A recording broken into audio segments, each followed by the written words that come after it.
Nous sommes là pour louer ce Dieu qui est puissant, qui est au contrôle de toutes choses. Il n'y a rien que notre Dieu ne sait pas, qui ne sait pas faire.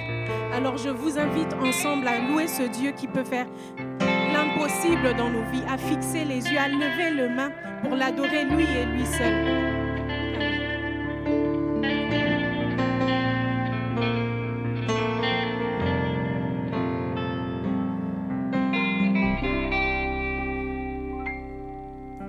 Du ciel tu peux entendre, je sais que tu t'approches quand je t'adore.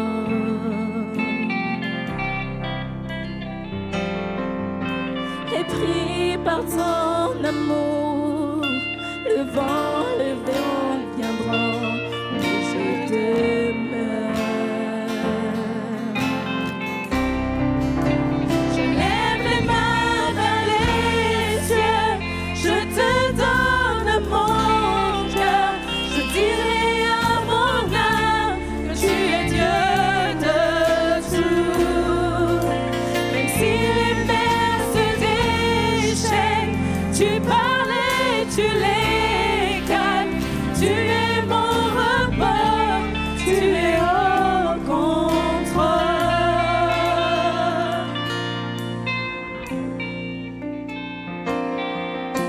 Dans la vallée, je crois, ton Saint-Esprit est là, il me conduit.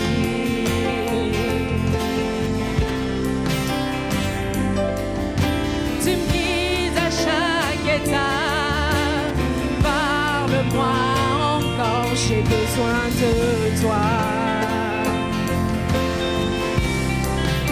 Je lève les mains vers les cieux, je te donne mon cœur, je dirai à mon âme que tu es Dieu de tout.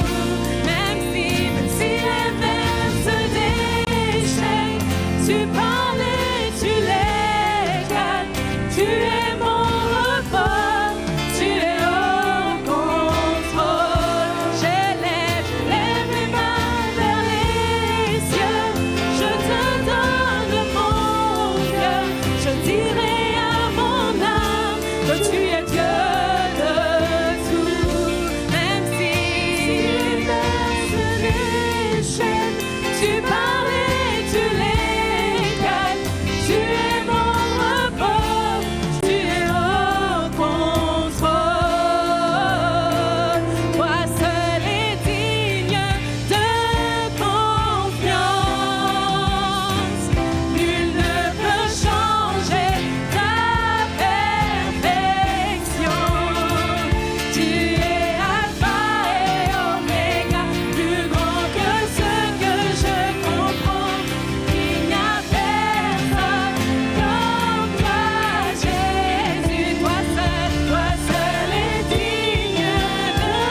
vaincu la mort. Oui, il vit, mon Dieu est puissant. En son nom, j'ai la victoire. Le Seigneur, mon Dieu est puissant. Répétons encore ensemble cette partie en prenant conscience de ce que nous chantons, vraiment en saisissant la victoire de Dieu, la victoire qu'il a acquis pour nous à la croix au prix de sa vie. Au nom de Jésus. Élevé, il a vaincu la mort. Oui, il vit, mon Dieu est puissant. En son nom, j'ai la victoire.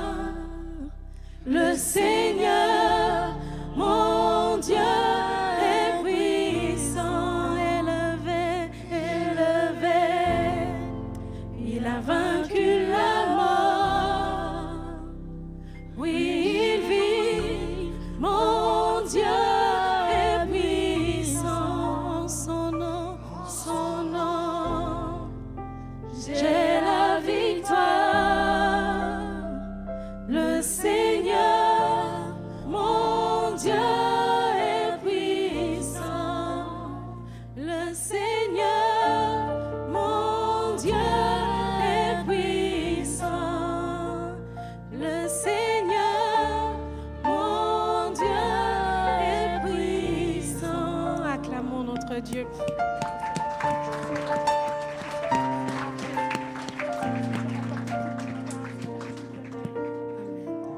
Je vais laisser la place à Calvina qui va nous apporter un court témoignage. Ce témoignage, il est évident que Dieu il fait des merveilles dans notre vie. Il est l'alpha et l'oméga, il contrôle toutes choses et il a son temps. Alors je vais vous inviter vraiment à vous lever et à chanter la gloire de ce Dieu qui est digne de régner dans nos vies, qui est digne d'accomplir des belles choses dans nos vies.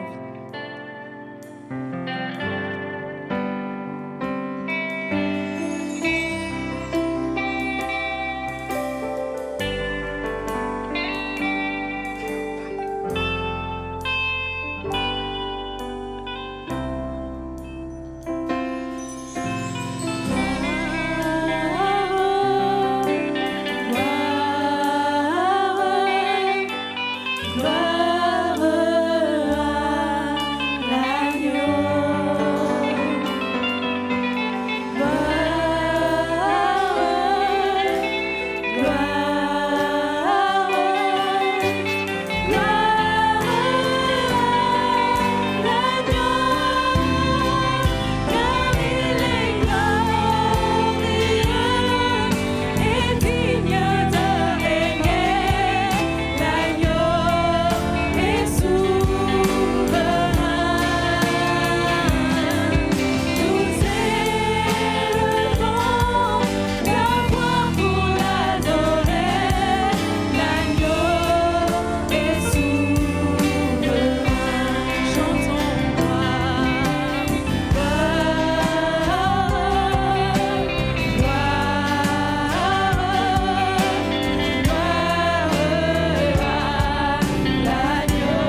encore ce matin, Seigneur, parce que tu fais des merveilles dans nos vies.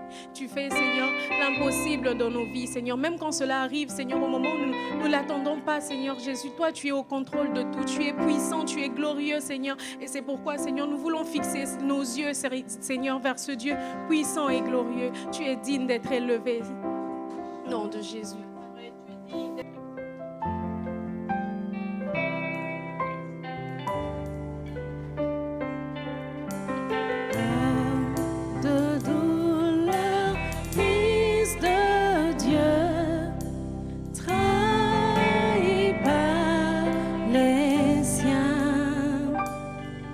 Le fardeau de notre péché sur Jésus fut posé. Celui qu'on a méprisé, faussement accusé, laissé meurtri et humilié, piétine le couronné. Oh, cette croix, ma rédemption, tout ton sang coula pour moi. Que mon âme s'écrie, Alléluia, gloire et honneur à toi seul. Tu seras sur la terre pour nous réconcilier, pour racheter et pardonner ceux qui l'ont crucifié. Oh, cette croix, ma rédemption, où ton sang coula pour moi. Que mon âme s'écrie, Alléluia, gloire et honneur à toi seul. Ma dette est payée, elle est effacée par le sang précieux que Christ a versé. Le péché vaincu, son emprise n'est plus. Il m'a libéré pour l'éternité. Ma dette est payée, elle est effacée par le sang précieux que Christ a versé. Le péché vaincu, son emprise n'est plus. Il m'a libéré pour l'éternité. Oh, cette croix, ma rédemption, où ton sang coula pour moi. Que mon âme s'écrie, Alléluia, gloire et honneur à toi seul. La pierre a été roulée, au revoir le tombeau vide. Alléluia, Dieu soit loué, il est ressuscité. Oh, cette croix, ma rédemption, où ton sang coula pour moi. Que mon âme s'écrie, Alléluia, gloire et honneur à toi seul. La pierre a été roulée, au revoir le tombeau vide. Alléluia,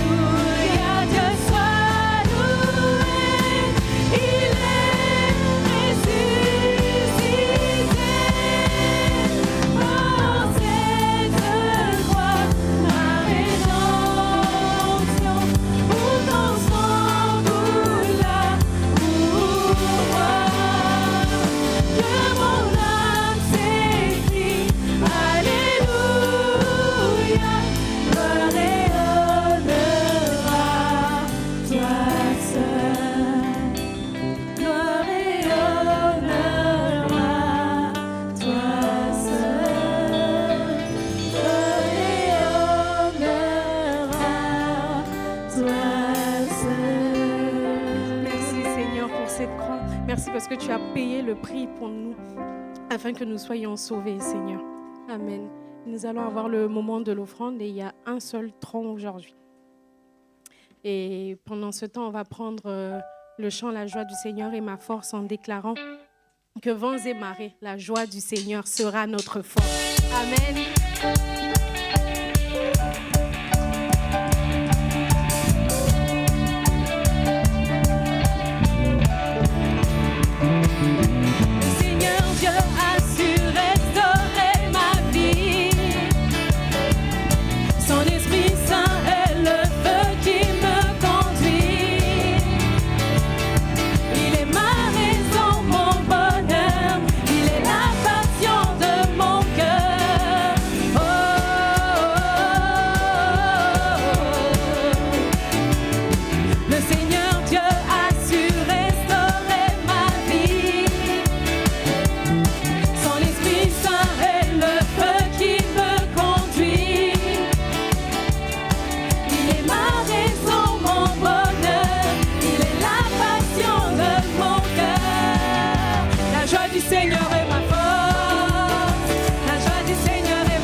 Je vais laisser la place à Gérald à Hélène pour les annonces.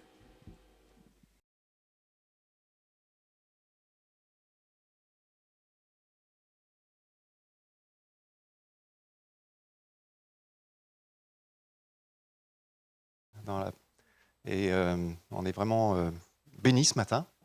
Merci beaucoup, infiniment au groupe Louange pour ce temps dans l'adoration. On aime beaucoup l'église de Poitiers. On a un cœur pour cette église. On a travaillé pendant plusieurs mois avec Pacom. Là, vous avez un couple vraiment super. On en profite de dire du bien quand les gens ne sont pas là. Mais vraiment, on a été bénis. Les églises de Loudun et de Thouars sont bénies encore.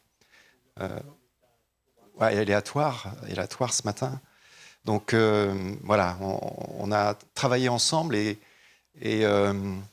donc voilà, il y a ce cœur pour cette région qui nous entoure. On a été pasteur en fait à Saumur pendant presque 17 ans, donc voisin c'est directement voisin, et on a implanté cette église à Loudun dans cette période. Alors voilà, on s'attend à la grâce de Dieu pour notre région. Il y a encore beaucoup de travail à accomplir, mais on croit que le Seigneur est fidèle et que les choses avancent.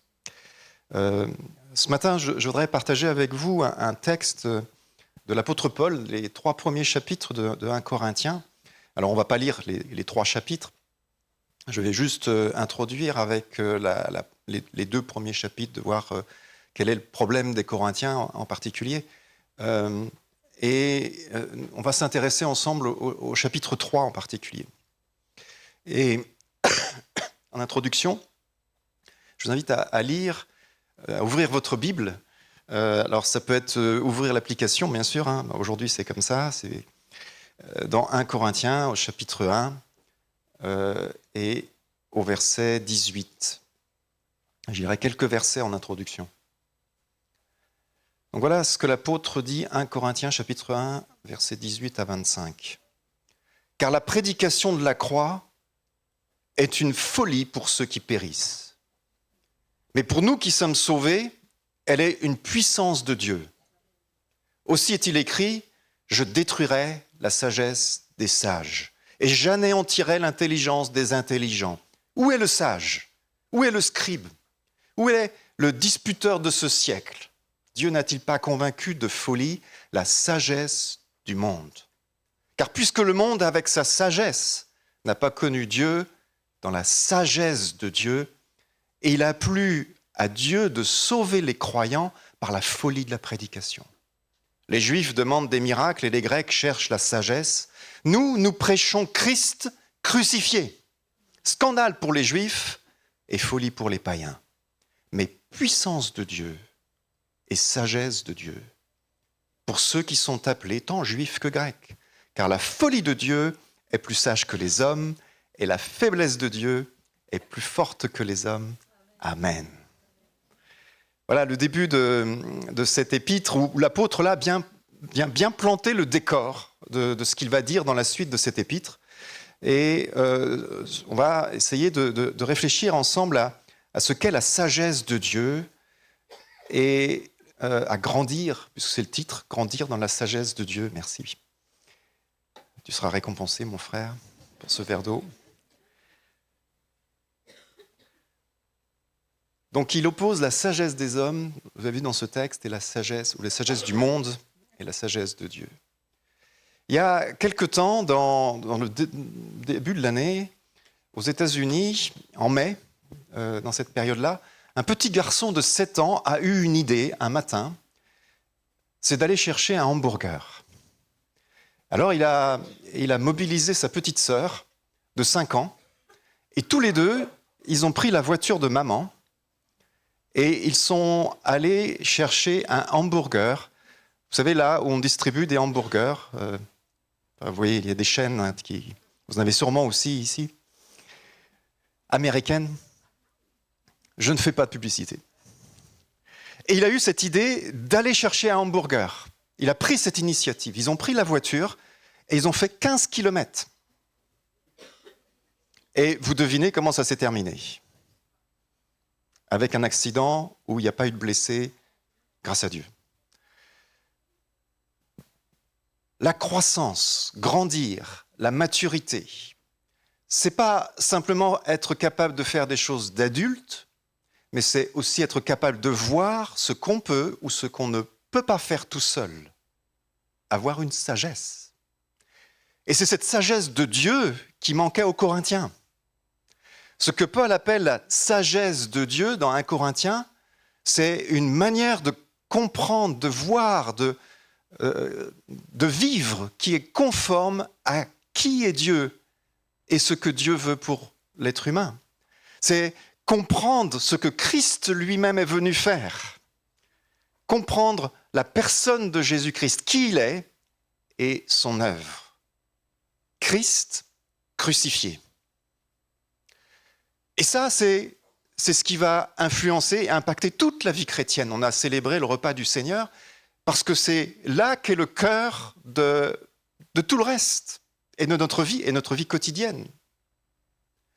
Et on va se poser cette question ce matin ensemble, si vous permettez, si je retrouve le machin, voilà. C'est comment grandir et vivre selon la sagesse de Dieu. Mais avant de voir comment grandir dans la sagesse de Dieu, on le verra dans le chapitre 3, qu'on va regarder en détail ensemble, je voudrais passer brièvement en revue quelques éléments de 1 Corinthiens, chapitre 1 et chapitre 2. Et dans le chapitre 1, on trouve quel est exactement le problème des Corinthiens. Et bien sûr, on va se poser la question, qu'est-ce que la sagesse de Dieu exactement ? Le problème des Corinthiens est identifié. Il y a un esprit de clan. C'est clair, c'est dit explicitement. Il y a des disputes parmi vous, j'entends par là que chacun de vous dit « moi j'appartiens à Paul, et moi à Apollos, et moi à Céphas ou Képhas, et moi au Christ ». Ce n'est pas simplement que les gens avaient des prédicateurs et des styles de prédication préférés, ce n'est pas ça le problème. Mais c'est que les Corinthiens utilisent le nom de ces enseignants, ils utilisent leur nom, parce qu'eux, ils ne sont pas divisés entre eux, vous comprenez ? Mais ils utilisent le nom de ces enseignants pour s'opposer les uns aux autres, pour faire des clans et des partis. Comme ça se passait dans leur société, dans leur monde. On est en Grèce. Et en Grèce, il y avait ces gens, ces penseurs, ces philosophes, et on avait des écoles de philosophie, et on s'opposait les uns les autres sur des idées. Et c'était courant, c'était comme ça, ça faisait partie de la culture grecque. C'est l'amour de la sagesse, la philosophie, la sophia, la sagesse. Et ils ne font finalement, les chrétiens de Corinthe, que reproduire les attitudes, les comportements qu'ils avaient dans leur monde, dans leur société, dans leur culture. Et l'apôtre commence par leur rappeler qu'ils ne sont pas comme tout le monde. Parce qu'ils ont reçu l'évangile, la sagesse de Dieu, par la foi. Donc dès l'introduction, l'apôtre Paul dit ces choses qu'on a lues ensemble et d'autres choses encore qu'on va examiner maintenant, mais des choses qui vont avoir du poids dans toute la lettre, dans tout le reste de la lettre. Ça donne des clés pour comprendre tout ce que dit l'apôtre Paul dans cette lettre aux Corinthiens. Il leur dit, par exemple, il leur parle de leur union en Jésus-Christ. Il parle de la grâce de Dieu. On est au chapitre 1, verset 4. La grâce de Dieu qui vous a été accordée en Jésus-Christ. Car en lui, vous avez été comblés de toute richesse qui concerne la parole et la connaissance. Vous avez tout en Christ. La sagesse, elle est là. Vous êtes, leur dit-il, unis à Christ. Vous êtes en Christ. Alors c'est une expression de l'apôtre Paul qu'on retrouve beaucoup sous sa plume. Être en Jésus-Christ, dans son langage à l'apôtre, ça veut dire vous avez un statut en Christ. Vous avez une position en Christ. Et plus que cela encore, vous êtes unis à Christ. Vous êtes associés à Christ. Le regard du Père sur vous, c'est le regard du Père sur le Fils. Vous êtes en lui. Et aucun doute, dit Paul, vous avez la vie éternelle. Il vous affermira jusqu'à la fin, dit l'apôtre au verset 8, pour que vous soyez irréprochables au jour de notre Seigneur Jésus-Christ. Vous avez la vie éternelle. C'est une assurance que vous avez et qui n'est pas fondée sur nous, êtres humains, sur notre fidélité, notre capacité à tenir ferme. Mais l'apôtre dit, c'est fondé sur la fidélité de Dieu. Dieu est digne de confiance. Lui par qui vous avez été appelés à la communion de son Fils, Jésus-Christ, notre Seigneur. Dieu est digne de confiance. Amen. Dieu est fidèle. Il est le même, il ne change pas. Il ne change pas d'attitude, il ne change pas de position. Il vous a appelé, il vous a racheté, il vous a donné cette position en Christ et maintenant il vous appelle à cette communion avec Christ, à cette relation avec Jésus-Christ. Vous avez été appelés à la communion de son Fils, Jésus-Christ notre Seigneur. Être en communion avec Jésus-Christ. Alors il y a ces deux choses, vous voyez. Dès le début de la lettre, vous êtes en Christ, les Corinthiens. Vous n'êtes pas comme les autres. Vous êtes en Christ, vous avez un statut par grâce qui vous est donné par le Père. Et vous êtes en communion avec Jésus-Christ, notre Seigneur. Et c'est exactement ces choses que les Corinthiens ont besoin d'apprendre. ont besoin de vivre. Parce que le vrai problème des Corinthiens, et les divisions viennent de là, c'est qu'ils n'ont pas appris ces choses. S'ils avaient réellement pris conscience de leur statut en Christ et de l'appel chrétien à la communion avec Jésus-Christ, ils n'auraient pas eu ces divisions, qui ne sont finalement qu'un symptôme. Après avoir identifié le problème des Corinthiens, on comprend un peu mieux de quoi l'apôtre Paul parle avec cette expression « sagesse de Dieu ». Dans tout le passage de chapitre 1 à chapitre 2, dans tout ce qui suit, il parle de la sagesse. Il parle de la sagesse des hommes, de la sagesse du monde, avec laquelle on ne peut pas comprendre l'Évangile. Et il l'oppose à la sagesse de Dieu, qui, elle, est centrée sur le message de la croix, on l'a vu tout à l'heure, sur Jésus-Christ et Jésus-Christ crucifié. Recevoir Christ, c'est peut-être une folie pour ce monde, mais Christ est la puissance de Dieu et la sagesse de Dieu. Et Paul continue dans le chapitre 2, la sagesse de Dieu, c'est la croix, c'est l'évangile de Jésus-Christ, c'est le salut que nous vivons, c'est le salut que nous expérimentons en Jésus-Christ, dans une relation vivante avec lui, chaque jour, aujourd'hui, par le Saint-Esprit. Et Paul dit, c'est le Saint-Esprit qui révèle ces choses, c'est le Saint-Esprit qui permet de les vivre. Il leur dit au chapitre 2, verset 10, c'est à nous que Dieu l'a révélé par l'Esprit, car l'Esprit sonde tout, même les profondeurs de Dieu. L'Esprit est à l'œuvre pour révéler, pour produire ces choses en nous, cette compréhension, cette communion. Et dans ce même passage, à la fin du chapitre 2, ou dans le courant du chapitre 2, Paul introduit l'idée de maturité, d'être accompli. C'est être un croyant adulte. Il parle des gens accomplis qui ont une sagesse qui n'est pas de ce monde. Et Paul parle de la maturité, peut-être et probablement parce que les Corinthiens, eux, se considéraient accomplis. À cause de leur sagesse, leur philosophie, leur connaissance. Alors ils avaient une grande sagesse, les philosophes et la pensée grecque. Et, voilà, ils avaient vraiment une connaissance. Mais c'est une sagesse de ce monde. En réalité, l'apôtre va leur dire, ils ne sont que des enfants en ce qui concerne la sagesse de Dieu. Leurs disputes sont un symptôme de leur immaturité spirituelle. Et Paul termine ce chapitre 2 en opposant justement l'homme spirituel ou l'humain spirituel à l'humain naturel, charnel. Être spirituel, c'est comprendre les profondeurs de l'Évangile et en vivre les conséquences, c'est-à-dire vivre cette communion avec Jésus-Christ, s'appuyant toujours sur la fidélité de Dieu, parce que Dieu est fidèle. Être un humain spirituel, c'est le croyant qui a reçu Christ, qui est éclairé par le Saint-Esprit, qui sonde tout, même les profondeurs de Dieu, qui vit cette relation vivante avec Christ. L'humain naturel, lui, ou l'humain, on va dire, sans Dieu, l'humain charnel, est incapable de comprendre l'Évangile. Et les deux vivent selon des sagesses qui sont différentes.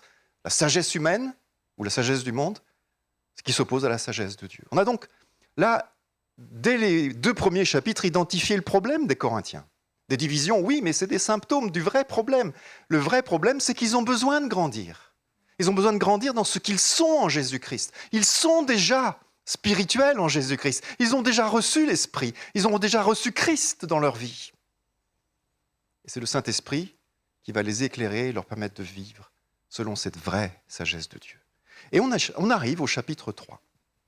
Si vous le permettez, je fais une pause et j'enlève ma veste.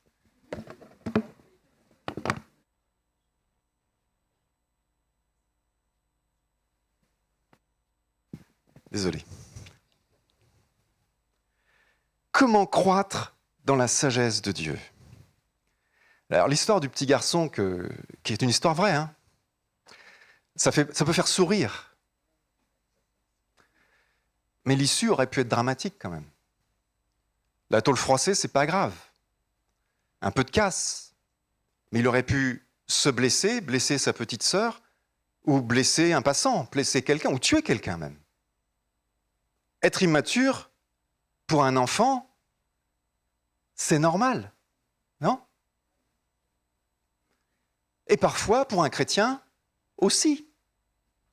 C'est normal pour un chrétien qui commence dans la foi. Paul ne reproche pas leur immaturité aux Corinthiens. Ce n'est pas ça qu'il leur reproche. Il leur reproche leur présomption. Ils se croient sages, ils se croient spirituels, ils se croient supérieurs alors qu'ils n'ont pas encore grandi dans la sagesse de Dieu. Ils ont besoin d'apprendre. Qui a entendu parler de l'effet Dunning-Kruger? Parce qu'il y a des psys parmi nous qui ont entendu parler de ça.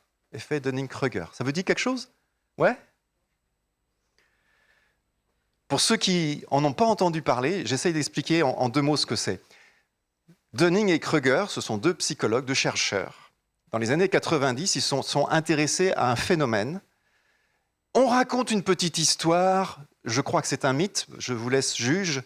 On raconte l'histoire d'un homme qui est parti braquer une banque parce qu'il se croyait invisible. Et pourquoi est-ce qu'il pensait être invisible? Parce qu'il s'est recouvert de jus de citron. Ça marche sur le papier, il ne voyait pas pourquoi ça ne marcherait pas sur lui. Oui. Je vous ai dit, c'est peut-être un mythe, probablement. Hein. Mais Dunning-Kruger sont partis de cette idée, se sont emparés de cette idée, pour arriver à une conclusion, c'est que... je vais y arriver, hein. À la fin de la prédication, j'aurai. L'ignorance engendre plus fréquemment la confiance en soi que ne le fait la connaissance. Intéressant, hein? La confiance en soi n'est pas proportionnelle à la connaissance ou aux compétences. Ça va? Et ils en sont arrivés à exprimer cela dans une courbe que je vous présente ici. Alors elle est peut-être un peu loin, mais je vais essayer de l'expliquer. Vous avez la compétence qui est sur l'axe horizontal et la confiance en soi qui est sur l'axe vertical.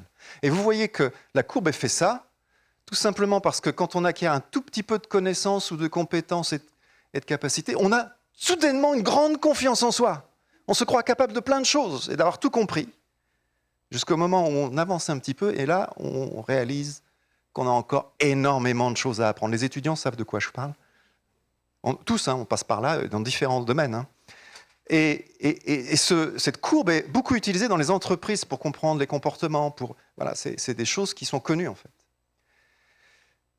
Et donc le top, là, en haut de la montagne, ils ont appelé ça la montagne de la stupidité.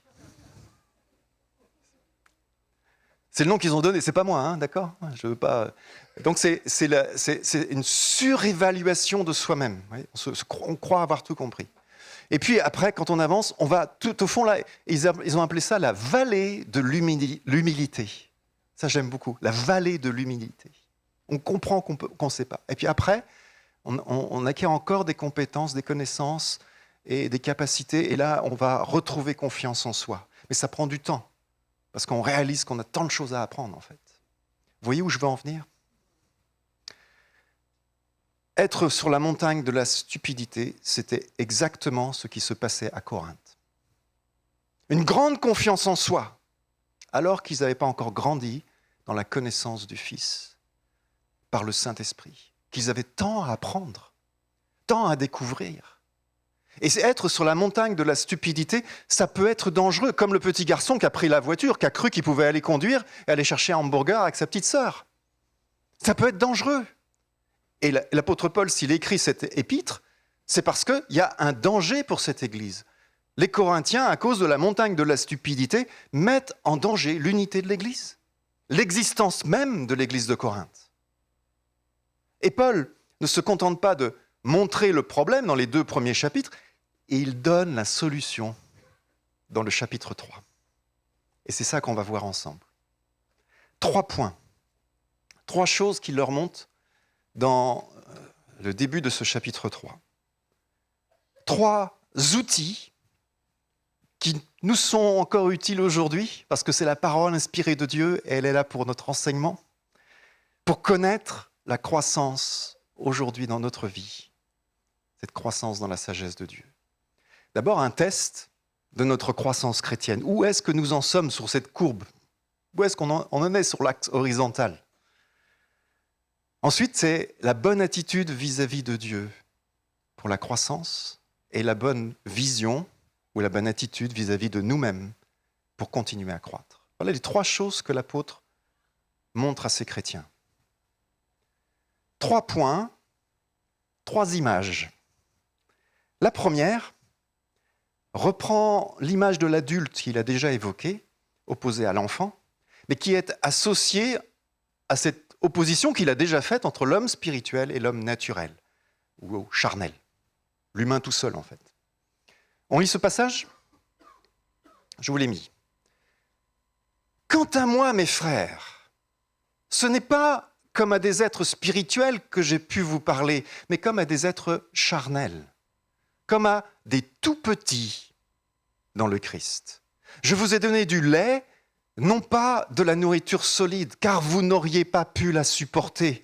D'ailleurs, maintenant, même vous ne le pourriez pas, parce que vous êtes encore charnels. En effet, pour autant qu'il y ait parmi vous des passions jalouses et des disputes, n'êtes-vous pas charnel, naturel, humain ? Ne vous comportez-vous pas d'une manière toute humaine ? Quand l'un dit « moi j'appartiens à Paul », à un autre « moi à Apollos », êtes-vous autre chose que des humains ? Petite parenthèse sur ce que je crois être le ton de la lettre et le ton de ce passage en particulier. Vous savez, quand un enfant a fait une bêtise, des fois, on se met en colère. Bon. Puis des fois, on sent que ce n'est pas comme ça que il faut gérer les choses. Alors on prend l'enfant, on s'assoit et on lui parle. Ça vous est arrivé, les parents ? Et on explique les choses. Et ce n'est pas comme ça qu'il faut agir. C'est exactement ce que l'apôtre est en train de faire. Il prend le temps d'expliquer, il prend le temps de leur parler, de leur montrer les choses, avec des images, mais avec une attaque frontale de leur raisonnement, parce qu'il leur dit explicitement, vous en êtes au biberon. Vous ne pouvez pas manger cette nourriture solide que je pouvais vous proposer, parce que vous êtes immature. Vous ne comprenez pas encore toutes les dimensions de l'évangile de Jésus-Christ. Et votre comportement est révélateur de l'état où vous êtes, de là où vous en êtes. Vous vous comportez comme des humains charnels livrés à eux-mêmes. Et Paul cite 2 choses, les passions jalouses ou rivalités et les disputes. C'est ce qui s'exprimait d'habitude dans leur culture, dans un parti qui s'oppose à un autre parti, qui rentre en compétition avec un autre. C'est la philosophie grecque. Vos réactions, vos attitudes, vos contestations révèlent où vous en êtes, à quel stade de croissance vous en êtes. Est-ce que vous êtes des enfants encore ou est-ce que vous êtes des adultes ? Vous ne réagissez pas, vous n'agissez pas, leur dit-il, en humain spirituel. Mais comme des humains seuls, sans l'esprit, charnel, votre comportement. Vous comprenez, c'est le comportement que l'apôtre Paul pointe ici. En fait, parce qu'il leur a déjà dit, ils ne sont pas charnels. C'est impossible. Ils sont forcément spirituels, parce qu'ils ont reçu l'Esprit de Dieu, parce qu'ils sont chrétiens. Vous avez reçu l'Esprit, leur a-t-il dit. Vous êtes unis à Christ. Vous êtes forcément spirituels. Mais votre comportement est comme immature. Plus loin dans l'épître, Paul va parler d'autres indices de leur immaturité. Quand on lit la suite, on en trouve encore l'immoralité, l'injustice, l'égocentrisme. Quand on arrive à la distribution de la scène, c'est un chapitre assez parlant. Et puis leur comportement vis-à-vis des dons spirituels aussi, voilà, tout ça. Mais Paul ne dit pas qu'ils n'ont pas l'esprit de Dieu en eux. Il leur dit que leur comportement n'est pas le reflet de ce que Dieu a fait dans leur vie, de la vie de l'esprit en eux, de leur union à Jésus-Christ. Et qu'ils continuent de se comporter comme les autres, comme la sagesse de ce monde. Et donc c'est pour ça qu'il associe ces 2 images, vous avez vu, l'image de l'immaturité et l'image de l'homme spirituel et l'homme charnel. Vous avez encore besoin de grandir. Et cette croissance, c'est un processus normal. C'est toujours amusant de voir un enfant qui se prend pour un adulte. Vous avez déjà, c'est classique, hein, bien sûr, l'enfant, il a besoin d'imiter les parents, en fait, pour sa croissance. Hein, c'est tout à fait normal. Ça fait partie du processus de croissance. Mais pas au point de se prendre pour ce qu'on n'est pas, adulte. Et le petit garçon qui a pris la voiture de sa mère va devoir apprendre qu'avant de conduire sur la route une voiture, il faut d'abord apprendre à conduire, il faut d'abord avoir l'âge pour apprendre à conduire. Il y a des lois dans le pays. Donc tout ça, ça demande de la maturité. Et dans l'Église aussi, il peut arriver que nous sommes sur la montagne dans un domaine ou dans un autre. Non, ça arrive jamais. Moi, ça m'est arrivé d'être sur la montagne, avec tout le langage chrétien que nous pouvons avoir, tout le langage évangélique que l'on peut avoir, très spirituel. Je sais, j'ai compris. Mais mon attitude révèle que j'ai encore tellement à apprendre. Et la première chose qu'on doit apprendre, c'est l'humilité, de redescendre dans la vallée de l'humilité. Et dans ce que l'apôtre Paul fait dans ce chapitre, c'est qu'il pousse un peu les Corinthiens pour qu'ils descendent de la montagne et reviennent dans la vallée de l'humilité. C'est exactement ça. L'Esprit nous conduit dans une connaissance, une sagesse de Dieu qui dépasse notre entendement et que nous continuerons à découvrir pas à pas. Si tu crois être arrivé, mon frère, ma sœur, tu es encore loin du but. Je prends des exemples, j'essaye.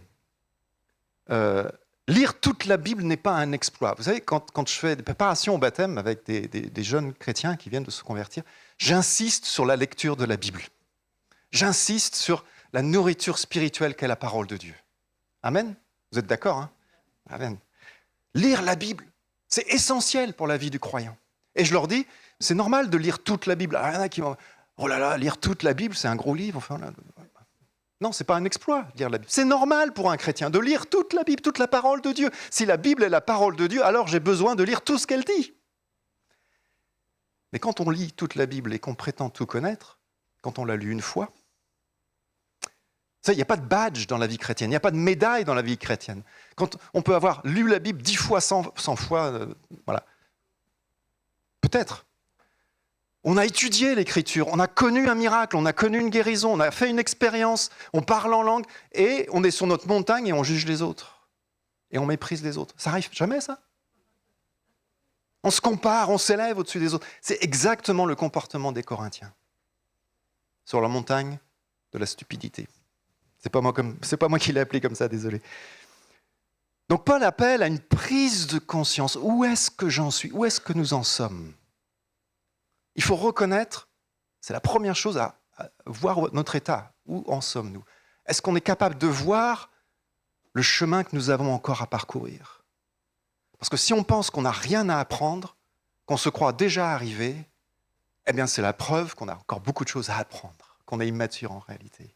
Croire qu'on sait, c'est précisément un signe d'immaturité. C'est la présomption, c'est l'orgueil des Corinthiens. Donc c'est le test de notre croissance chrétienne, dans mes réactions, mon comportement. Et ça se traduit dans notre comportement. Une fois qu'on a fait le bilan, et qu'on voit peut-être des choses qui doivent changer dans nos habitudes, dans notre caractère, comment s'y prendre ? Les deux images qui vont suivre vont répondre à cette question. Elles rappellent en réalité le cadre dans lequel la croissance chrétienne prend place. Être chrétien, frères et sœurs, ce n'est pas être un ermite, un voyageur solitaire, un franc-tireur, être seul avec Dieu. Et le problème des Corinthiens, c'est une mauvaise compréhension de l'Évangile, leur immaturité qui les conduit à mépriser l'Église, à avoir une mauvaise attitude vis-à-vis de l'Église. Et Paul leur dit, et les reprend sévèrement en leur disant, est-ce que vous ne savez pas discerner le corps de Christ ? L'Église, l'assemblée de Christ, et qui les conduit à pas avoir de problème pour diviser, et donc détruire l'unité qui fait l'Église. Et les deux images qui suivent rappellent cette dimension de la vie chrétienne, une dimension collective, dans un peuple, dans une assemblée. Et elle parle de deux attitudes déterminantes pour la croissance de la vie chrétienne. Une par rapport à Dieu, je l'ai dit, et une vis-à-vis de nous-mêmes. On y va ? Première attitude, c'est la deuxième image que l'apôtre utilise dans ce chapitre. On lit ensemble. Qu'est-ce donc qu'Apollos ? Qu'est-ce que Paul ?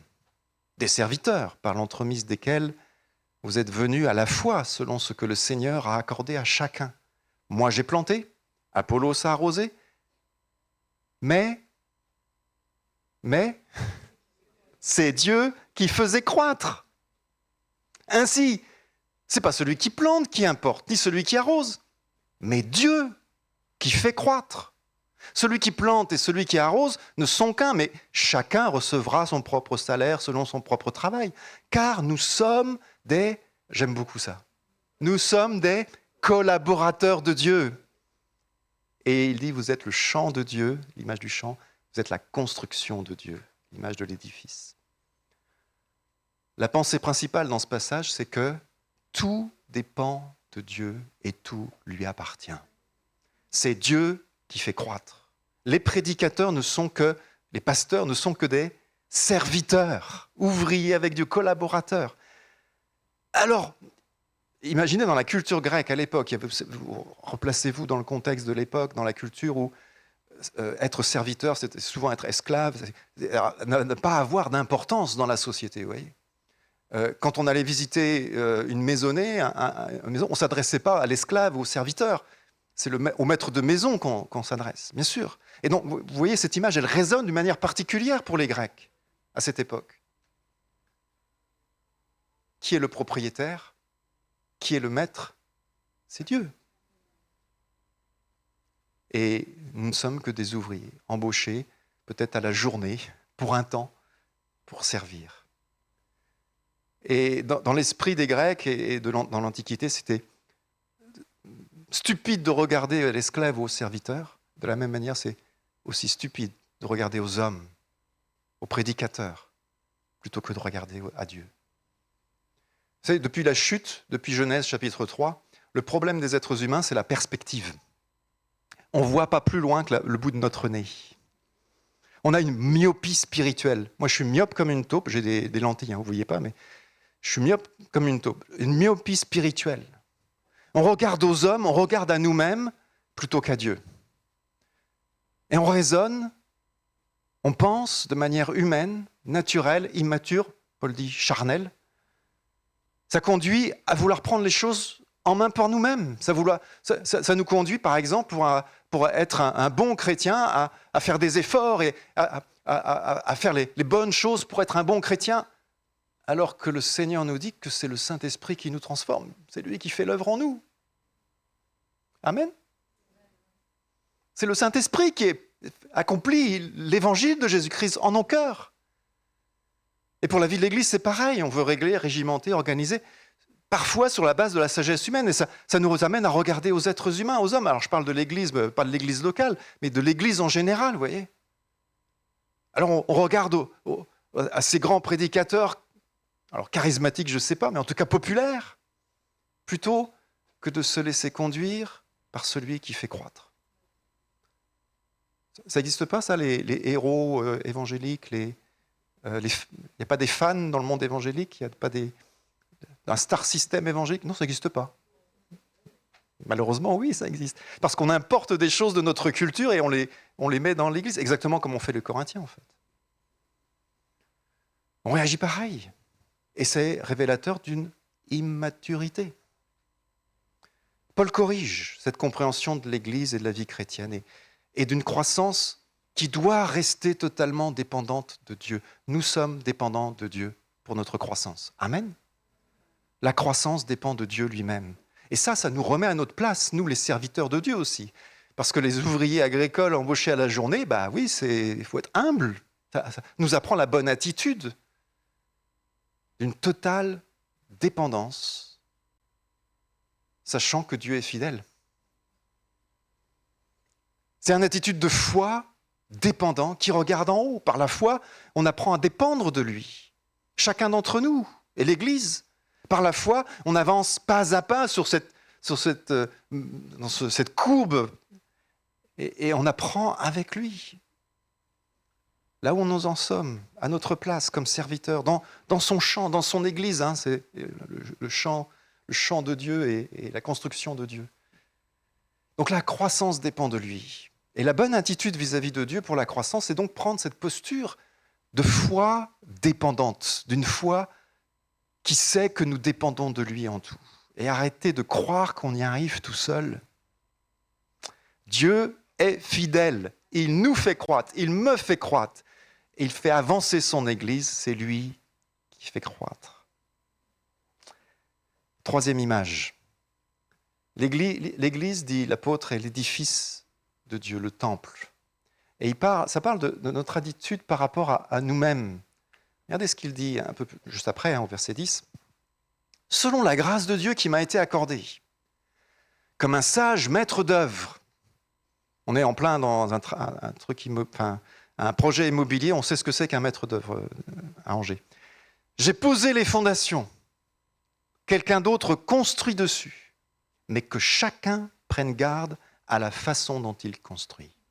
Personne, en effet, ne peut poser d'autres fondations que celle qui est en place, à savoir Jésus-Christ. Que l'on construise sur ces fondations avec de l'or, de l'argent, des pierres précieuses, du bois, du foin ou du chaume, l'œuvre de chacun deviendra manifeste, car le jour du Seigneur, le jour du jugement, la mettra en évidence. Un seul fondement, Jésus. Il est question d'un édifice. Et il est question ici de la responsabilité de construire avec les bons matériaux. C'est le choix des matériaux qui est déterminant dans cette image ici. Alors ça s'adresse probablement aux enseignants, aux prédicateurs dont il était question un peu plus haut, avec cette même image de la fondation. Et ça doit nous interpeller, nous les prédicateurs, bien sûr. Le message que nous donnons doit être centré sur Jésus-Christ. C'est évident. Être biblique, c'est bien, mais ce qui distingue les chrétiens, c'est une lecture de la Bible centrée sur la personne et l'œuvre de Jésus.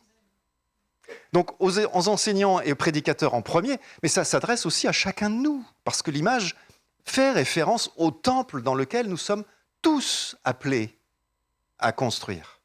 Il le dit un peu plus loin. Ne savez-vous pas que vous êtes le sanctuaire de Dieu, le temple, et que l'Esprit de Dieu habite en vous? Si quelqu'un détruit le sanctuaire de Dieu, Dieu le détruira. Vous voyez, il va fort, hein? Car le sanctuaire de Dieu est saint. C'est là ce que vous êtes. Tout vous appartient, mais vous appartenez au Christ. Donc l'image est celle du temple et des matériaux utilisés. Or, argent, bronze. Ça, ce sont les bons matériaux pour le temple de Dieu. Pourquoi? Parce que le temple de Dieu est précieux. Quand on lit dans l'Ancien Testament, l'image, elle vient de l'Ancien Testament, vous avez compris, hein, le temple.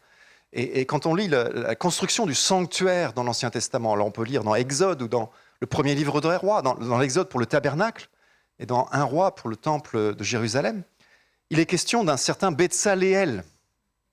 Vous avez déjà lu dans Exode, Betsaléel, il va faire l'autel des holocaustes, en bois d'acacia, etc.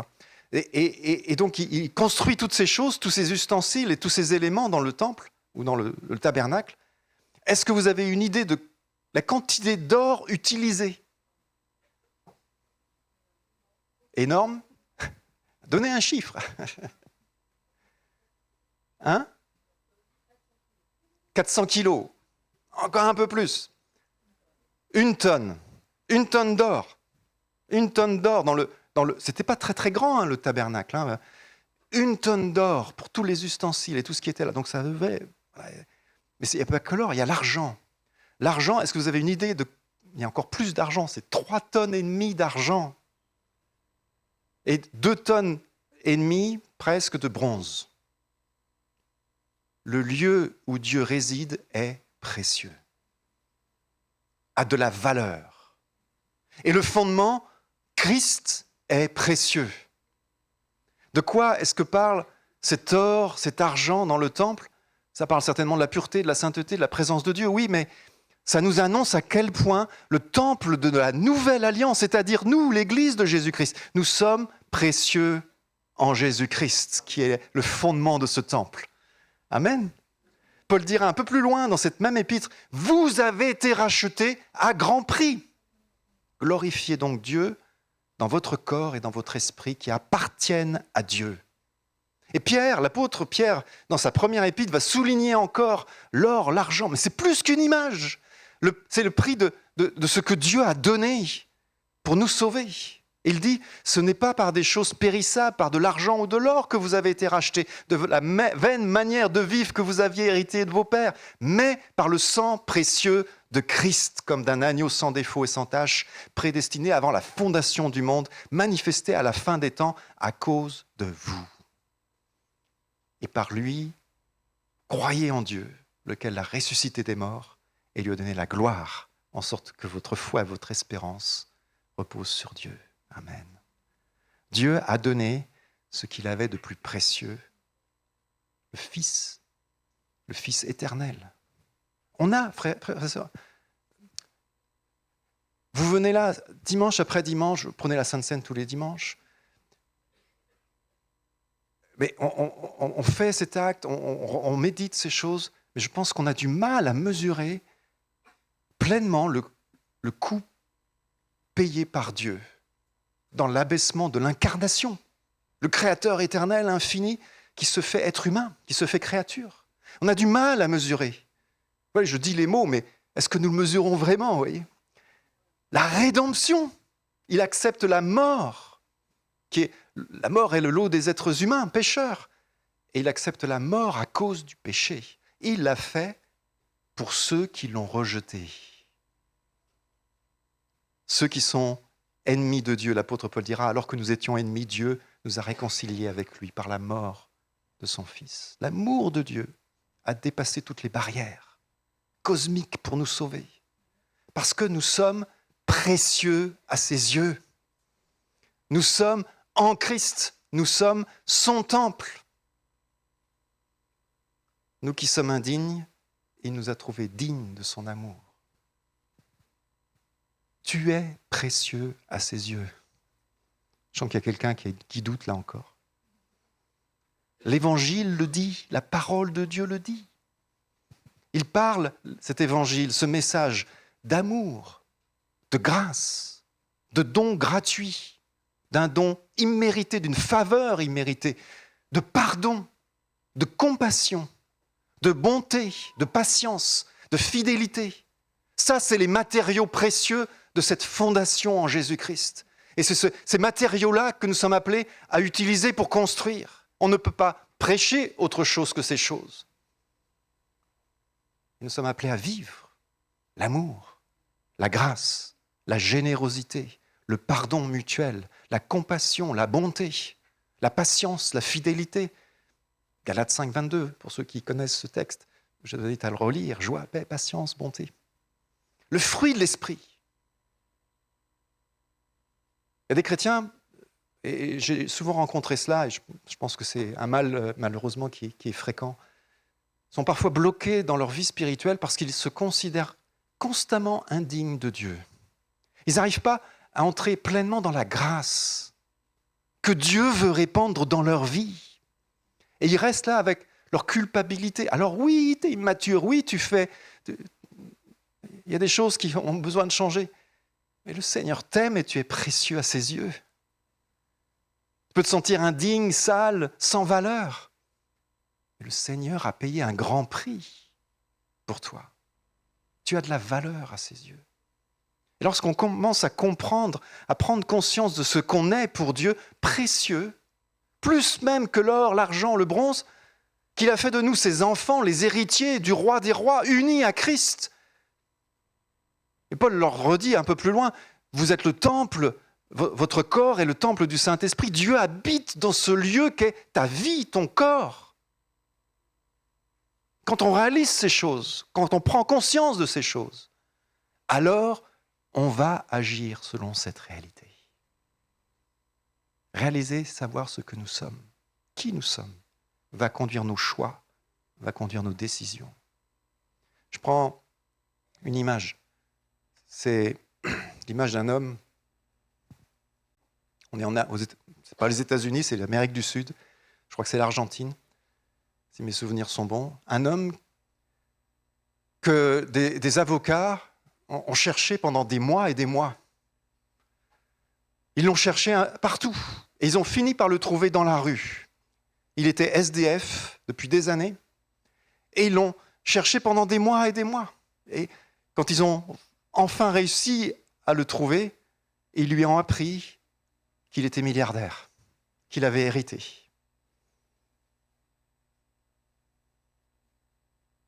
Pourquoi dormir près des poubelles, manger dans les poubelles du monde, rester avec des addicts dans la rue, parmi les plus pauvres, alors qu'on peut être confortablement installé dans les plus beaux palaces?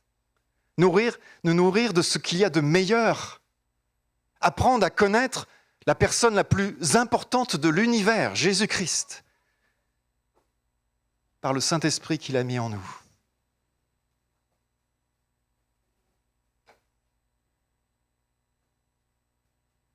Cet homme était infiniment riche et il ne le savait pas. Et il y a beaucoup de chrétiens qui sont précieux, qui ont reçu de Dieu la grâce infinie du Seigneur, la puissance du Saint-Esprit à l'œuvre dans leur vie, et ils ne prennent pas conscience de ce qu'ils sont. On agit selon ce qu'on pense être. Il paraît qu'on est ce qu'on mange, c'est ça ?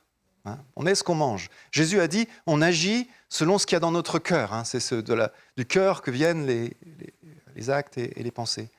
Mais on agit aussi selon ce qu'on pense être. L'évangile, la sagesse de Dieu, est là pour réformer nos pensées sur nous-mêmes, pour nous révéler qui nous sommes en Christ. Enfants de Dieu, héritiers de Dieu, précieux et de grande valeur. Nous sommes ensemble ce matériau dans le temple de Dieu, par nos vies, appelés à manifester par nos actes, nos paroles, notre comportement, nos choix et toute notre vie, qui est Christ. Comme Christ. Être comme lui, comme la fondation précieuse de ce temple. Nous ne sommes pas des SDF spirituels. Amen. On a pu se tromper de chemin, on a pu se perdre dans une rue sombre, entrer dans un ruelle malfamé de nos désirs humains, on a pu s'égarer, mais ce n'est pas notre identité, ce n'est pas qui nous sommes. Alors qu'on avance en Christ et dans la communion en Christ, nous sommes à contre-courant de ce monde. Et on réalise à quel point on a besoin d'apprendre à grandir encore. Et Paul rappelle ce test de notre croissance chrétienne dans la sagesse de Dieu. Nos attitudes, nos comportements révèlent notre niveau de maturité. Et plus on avance, plus on réalise à quel point on a besoin d'apprendre. Et finalement, c'est le test de l'humilité. Le test de l'humilité. L'humilité, c'est une des caractéristiques de Dieu. Être humble, c'est être comme Dieu. Jésus-Christ s'est abaissé pour servir tous. Le Fils de Dieu s'est abaissé. Et nous avons besoin de prendre conscience que notre place, frères et sœurs, à tous, dans tous les domaines de notre vie chrétienne, c'est dans la vallée de l'humilité. C'est de savoir que toutes choses dépendent de Dieu. On l'a vu dans cette image. C'est la dépendance de la foi parce que c'est Dieu qui fait croître, parce que Dieu est fidèle. Et ça, c'est la bonne attitude vis-à-vis de Dieu pour notre croissance et la prise de conscience de notre faiblesse, de ce que nous sommes en tant qu'être humain, mais de ce que nous sommes aussi en Christ. Précieux, son temple, à chaque instant, afin d'être comme lui. C'est avoir l'assurance de notre identité. Je ne sais pas si j'ai mis le résumé. Voilà, bah oui. Le test de l'humilité, la dépendance de la foi et l'assurance de notre identité. Que le Seigneur nous aide, frères et sœurs. Puissions-nous mettre en œuvre ce que l'apôtre Paul nous dit ici dans notre vie chrétienne et nous rappeler ces choses. On prie ensemble ? Merci Père pour ta parole. On a tellement besoin de ta grâce, de ton secours, Seigneur. Et on veut rester au fond de cette vallée de l'humilité, sachant que c'est de toi que vient toute sagesse et toute grâce. Merci Seigneur pour ta fidélité, ta bonté, ton amour envers nous. Merci Seigneur parce que lorsque nous sommes là dans cette vallée de l'humilité, nous pouvons faire des choses qui dépassent notre entendement. Nous pouvons entrer dans tes projets, dans les choses que tu as pour nos vies et voir Dieu se glorifier à travers nos vies. Parce que nous sommes précieux, parce que nous construisons ce temple qui est le temple saint, l'Église de Jésus-Christ. Et nous voulons continuer de construire ensemble en Christ. Conduis-nous, enseigne-nous, parle-nous, dans le nom de Jésus. Amen. Amen.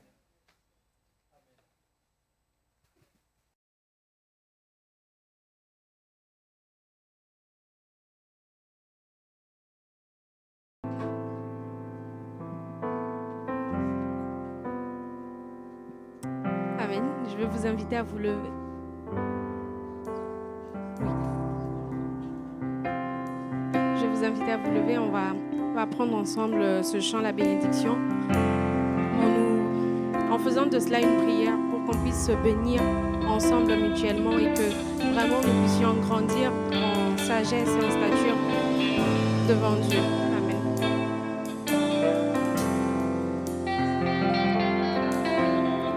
Dieu te bénit et te garde, il rayonne sur toi, t'accorde sa grâce, ton Dieu se tourne vers toi, te donne sa paix. Ensemble, Dieu te bénit. Dieu te bénit et te garde, il rayonne sur toi, il t'accorde sa grâce, ton Dieu se tourne vers toi, te donne sa paix.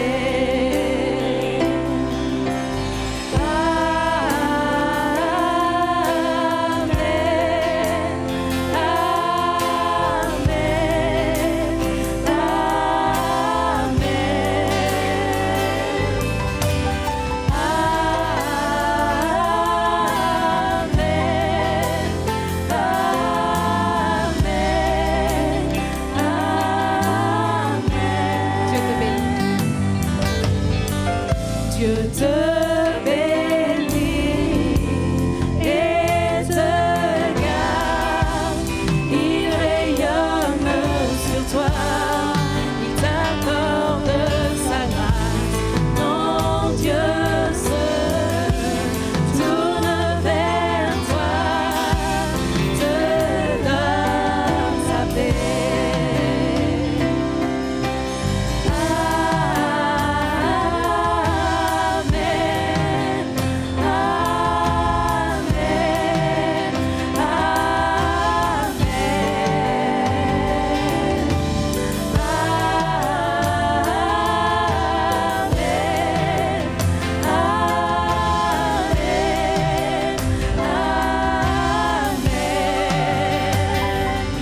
Que sa faveur reste sur toi pour plus de 1000 générations, sur ta famille et tes enfants et les enfants de leurs enfants.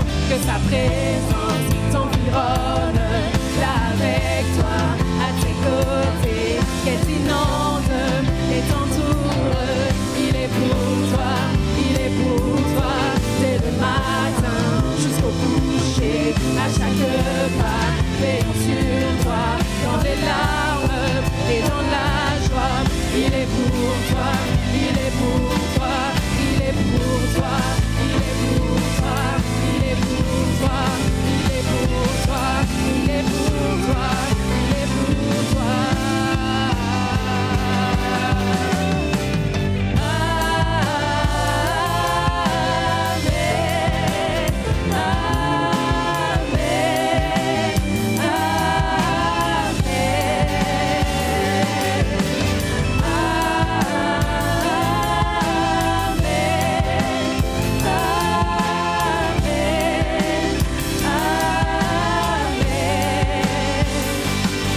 Que sa faveur reste sur toi pour plus de 1000 générations, sur ta famille et tes enfants et les enfants de leurs enfants. Que sa présence t'environne, là avec toi, à tes côtés, qu'elle t'inonde et t'entoure. Il est pour toi, dès le matin jusqu'au coucher.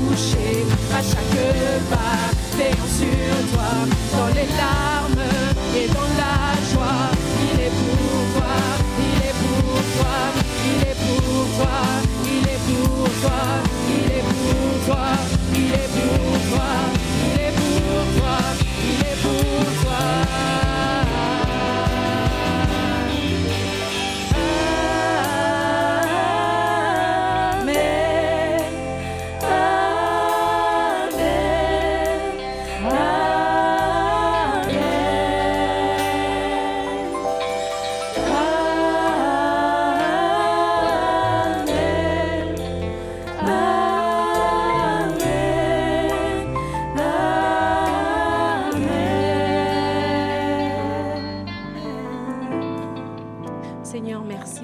Merci Seigneur de constamment nous bénir. Merci Seigneur de constamment nous faire du bien, Père éternel. Merci pour tout ce que tu as fait pour nous. Merci pour tout ce que tu feras pour nous, Seigneur. Entre tes saintes mains, Seigneur, nous venons nous remettre, Père éternel.